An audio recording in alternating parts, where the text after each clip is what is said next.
Y aura-t-il une fin du monde? La fin des années 90, à la toute fin des années 90, il y a une frénésie qui s'est emparée de plusieurs qui craignaient que justement l'arrivée de l'an 2000 coïncide avec la fin du monde.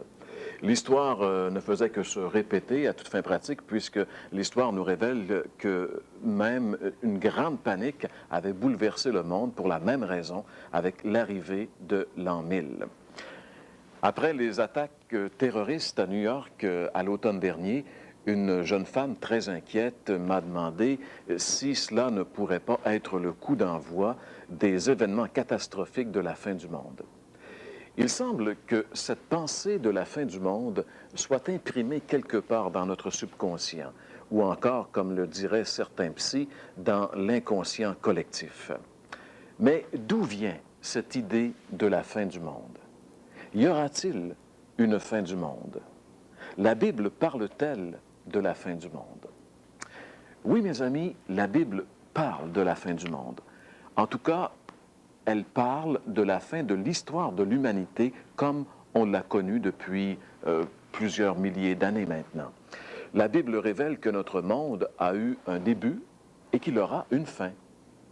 La Bible commence d'ailleurs en décrivant le début de notre monde, avec le récit de la création et ces paroles qui sont bien connues, qui sont d'ailleurs les toutes premières paroles de la Bible, premier livre de la Genèse, première parole, chapitre 1, le verset 1, qui dit ceci: « Au commencement, Dieu créa le ciel et la terre. » Donc la Bible commence à décrire le début de l'histoire de la création. Au début, Dieu a créé ce qui existe, c'est-à-dire le ciel et la terre. Et à partir de la Genèse et à travers les 66 autres livres de la Bible décrit l'histoire de la rédemption de Dieu pour l'humanité. Et dans le tout dernier livre de la Bible, dans le livre de l'Apocalypse, l'histoire de ce monde arrive à son terme. On assiste à la création d'un nouveau ciel et d'une nouvelle terre.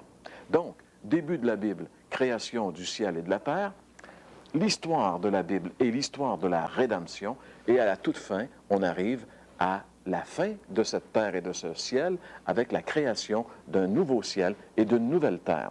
C'est d'ailleurs ainsi que se termine la Bible. Si vous voulez, on peut lire ensemble justement ce verset dans le livre de l'Apocalypse au chapitre 21 et au verset 1 où nous pouvons lire ceci. Jean, qui a eu cette vision dans l'île de Patmos, quand il était dans l'île de Patmos, dit « Puis je vis un ciel nouveau et une terre nouvelle, car le premier ciel et la première terre avaient disparu, et la mer n'existait plus. » Alors l'apôtre Jean ici dit « Je vis finalement qu'il y avait un ciel nouveau et une nouvelle terre. » Selon la Bible, il y aura bel et bien une fin du monde. Et vous savez, l'expression « fin du monde », ce n'est pas une expression qui a été inventée par notre monde moderne. En réalité, cette expression « fin du monde » apparaît plus de 5 fois dans le Nouveau Testament. Et cette expression définit l'événement miraculeux et catastrophique qui va mettre un terme à l'histoire humaine et qui va ouvrir l'âge éternel. Cette idée de la fin du monde était bien présente dans l'esprit des apôtres de Jésus, puisqu'un jour, ils ont posé à Jésus directement la question à savoir, quand est-ce que la fin du monde arriverait-elle? Et Jésus lui-même, loin de nier cette réalité, leur a au contraire donné une foule d'informations pertinentes concernant cet événement. Cette question des apôtres de Jésus, à Jésus, elle nous est rapportée dans les 3 évangiles synoptiques, l'évangile de Matthieu, l'évangile de Marc et l'évangile de Luc. C'est donc une information importante que Dieu a voulu nous communiquer. Dans l'évangile de Matthieu, par exemple, on peut lire ensemble au chapitre 24 et au verset 3, cette question que Jésus a entendue de ses disciples. Comme il était assis sur le mont des Oliviers, ses disciples s'approchèrent, le prirent à part et lui demandèrent, « Dis-nous, quand cela se produira-t-il? Et quel sera le signe annonciateur de ta venue et de la fin du monde? » Les apôtres de Jésus étaient concernés par l'idée de la fin du monde. Ça les intriguait. Ils voulaient en savoir plus à ce sujet, comme d'ailleurs c'est le cas de beaucoup de personnes. Quand ça va bien, il semble que cette idée de fin du monde disparaît, mais dès que ça commence à aller mal, surtout au niveau international, ça revient à la pensée des gens. Est-ce qu'il va y avoir une fin du monde? Vous savez ceci, mes amis, Jésus, lui aussi, croyait à la fin du monde, puisqu'il va donner à ses disciples qui lui posent cette question, il va donner une réponse qui est très détaillée à leurs questions, et il va parler de signes précurseurs de cet événement. Malheureusement, beaucoup de gens, et probablement bien intentionnés, mais très mal informés, ont spéculé sur les signes que Jésus a donnés et qui sont dans la Bible. Ils ont spéculé sur ces signes et ils ont proposé des dates et des scénarios vraiment farfelus, si bien qu'ils ont amené le discrédit sur ce sujet à un point tel que l'idée même de la fin du monde est devenue pour plusieurs une lubie pour fanatiques religieux. Pourtant, c'est une vérité très importante qui traverse toute la Bible et qui nous concerne, chacun d'entre nous. L'idée de la fin du monde vous concerne, vous et moi. Il y a des choses bien précises que la Bible révèle concernant la fin du monde et d'autres qu'il nous est tout à fait impossible de connaître, comme par exemple ce qui excite le plus les pseudo-prophètes, c'est la fameuse date de la fin du monde. Eh bien, en Matthieu chapitre 24 et le verset 36, Jésus a été catégorique concernant la date. Il dit ceci: « Quant au jour et à l'heure où cela se produira, personne ne les connaît, ni les anges du ciel, ni même le Fils. Personne, sauf le Père et lui seul. » Beaucoup aimeraient savoir quand cela arrivera. Beaucoup aimeraient connaître la date. C'était d'ailleurs la question des apôtres. Mais Jésus a été très, très catégorique à ce sujet.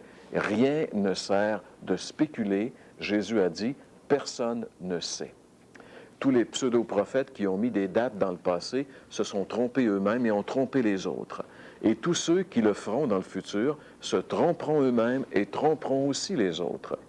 Mais ce n'est pas parce que certains spéculateurs ésotériques ont tourné les paroles de Jésus en dérision, c'est pas pour cette raison que les paroles de Jésus seraient fausses. Au contraire, Jésus a dit que le monde passerait, mais que ses paroles ne passeraient pas, c'est-à-dire qu'elles demeureraient éternellement.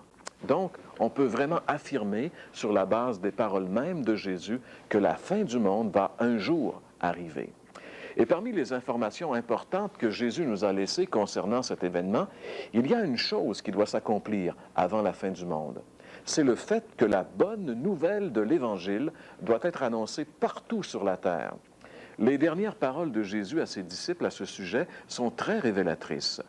On peut lire dans l'Évangile selon Matthieu, chapitre 28, les versets 19 et 20, les toutes dernières paroles de Jésus. Il était avec ses disciples et il leur a donné un ordre. Il a dit, « Allez dans le monde entier, faites des disciples parmi tous les peuples. Baptisez-les au nom du Père, du Fils et du Saint-Esprit, et apprenez-leur à obéir à tout ce que je vous ai prescrit. Voici, je suis moi-même avec vous chaque jour jusqu'à la fin du monde. » Jésus dit ici, « Je suis avec vous chaque jour jusqu'à la fin du monde. » Le terme que Jésus applique ici au fait qu'il va être avec ses disciples, c'est la fin du monde. Jésus a promis sa présence à ceux qui proclameraient l'Évangile de la bonne nouvelle jusqu'à la fin du monde. Ce qui veut dire que la fin du monde va venir quand toutes les nations, tous les pays, tous les peuples et toutes les ethnies auront entendu le merveilleux message de l'Évangile et que dans ces pays, il y aura des disciples de Jésus. Ce qui veut dire également que la fin du monde ne peut pas venir avant l'accomplissement de cet ordre de Jésus par les siens. La mission que Jésus a confiée à ses disciples il y a presque 2000 ans doit être complétée et après arrivera la fin du monde. C'est d'ailleurs un des signes précurseurs que Jésus a révélé ce jour-là alors qu'il était assis sur le mont des Oliviers, que ses disciples lui ont dit, « C'est quand ça va arriver la fin du monde? » Jésus, en réponse à ses disciples, leur a donné plusieurs signes, et entre autres celui-ci, qu'on peut lire ensemble en Matthieu, chapitre 24 et le verset 14. Jésus dit, « Cette bonne nouvelle du règne de Dieu sera proclamée dans le monde entier pour tous les peuples, pour que tous les peuples en entendent le témoignage. Alors seulement viendra la fin. » Alors Jésus ici rappelle justement que la fin du monde ne peut pas venir avant que tout le monde ait entendu la bonne nouvelle de l'Évangile. La fin du monde doit nous concerner également parce qu'elle coïncidera avec le jugement dernier. Ces deux événements arriveront simultanément, fin du monde et jugement. C'est ce que Jésus a dit en Matthieu chapitre 13, le verset 49. On peut lire encore une fois ces paroles de Jésus. Il dit, c'est ainsi que les choses se passeront. À la fin du monde, les anges viendront et sépareront les méchants d'avec les justes. Alors Jésus dit que c'est à la fin du monde que va se produire ce tri, cette séparation que les anges feront entre les justes et les méchants. Une chose est certaine, selon la Bible, la fin du monde va venir. Même si nous ne pouvons pas connaître la date, ni le jour, ni l'heure, nous savons que ce jour se rapproche. Pourquoi? Bien, parce qu'avec les moyens de communication modernes, le message de la bonne nouvelle de l'Évangile pénètre de plus en plus les nations et que les pays qui étaient jusqu'ici inatteignables, eh bien, maintenant, peuvent être atteints par l'Évangile. Et que Jésus a dit que cette bonne nouvelle du règne de Dieu sera proclamée dans le monde entier et après viendra la fin. De plus, nous savons que ce jour nous amènera à rendre compte à Dieu pour notre vie. Alors, mon ami, est-ce que tu es prêt à faire face à ce jour? Voici comment l'apôtre Pierre, un de ceux qui ont posé justement cette question à Jésus ce jour-là sur la montagne des Oliviers, voici comment l'apôtre Pierre décrit cet événement. À la fin de sa vie, alors qu'il est devenu un vieillard, il avertit les gens, il avertit les chrétiens dans une lettre qu'il leur a écrite et que nous avons, parce que cette lettre, elle nous est conservée dans le Nouveau Testament. Il écrit donc aux chrétiens à cette époque et il leur dit de prendre très au sérieux l'avènement de la fin du monde. Pourquoi? Eh bien, lisons ensemble justement la deuxième lettre de Pierre au chapitre 3, les versets 10 à 13. Pierre dit ceci. Mais le jour du Seigneur viendra comme un voleur. En ce jour-là, le ciel disparaîtra dans un fracas terrifiant, les astres embrasés se désagrégeront et la terre se trouvera jugée avec tout ce qui a été fait sur elle. Puisque tout l'univers doit ainsi se désagréger, quelle vie sainte vous devez mener et combien vous devez être très attaché à Dieu en attendant que vienne le jour de Dieu et que, attend sa venue, ce jour-là, le ciel en feu se désagrégera et les astres embrasés se fondront. Mais nous attendons, comme Dieu l'a promis, un nouveau ciel et une nouvelle terre où la justice habitera. La fin du monde sera pour certains une catastrophe incroyable. Pour d'autres, ce sera le moment béni d'entrer dans un univers nouveau, purifié, où enfin la justice régnera. Qu'en sera-t-il pour toi? Oui, la Bible dit que la fin du monde arrivera et que ce sera un jour terrible pour tous ceux qui ne vivent pas d'une manière agréable à Dieu. Et mes amis, la seule façon de vivre d'une manière agréable à Dieu, c'est de vivre en Jésus-Christ, d'être unis en Jésus-Christ par la foi en lui. Est-ce que tu vis présentement en Jésus-Christ? Est-ce que Jésus est ton sauveur personnel et le Seigneur de ta vie? La Bible dit que Dieu t'aime et Dieu veut que tu participes à ce nouveau ciel et cette nouvelle terre qu'il va bientôt amener à la place de cette vieille terre et de ce vieux ciel. Et pour ce faire, Dieu a envoyé son Fils unique mourir à ta place sur la croix. Que vas-tu faire de ce si grand amour de Dieu pour toi? Tu devrais reconnaître maintenant que tu es un pécheur. La Bible dit que tous ont péché et sont privés de la gloire de Dieu. Tu devrais te confier en Jésus-Christ et en son œuvre unique à la croix. La Bible dit que Dieu a tellement aimé le monde qu'il a donné son Fils unique afin que quiconque croit en lui ne périsse pas, mais qu'il ait la vie éternelle. Jésus un jour est mort sur la croix du Calvaire. Il y a 2000 ans, il a été crucifié. Les hommes l'ont rejeté. Il a été mis sur cette croix. Mais ce que la Bible dit, c'est qu'à ce moment précis, il s'est passé quelque chose qui était invisible pour les hommes, mais qui était très réel. C'est que ce jour-là, Dieu a pris les péchés de tous les hommes qui ont vécu sur la terre et les a déposés sur son Fils, qui là sur la croix a fait expiation pour mes péchés et pour vos péchés. C'est ce qu'il a fait sur la croix. C'est pour ça qu'il a pu sauver les hommes qui se confient en lui, parce qu'il a fait expiation, il est mort pour eux à leur place? Est-ce que tu crois que Jésus est mort pour toi personnellement?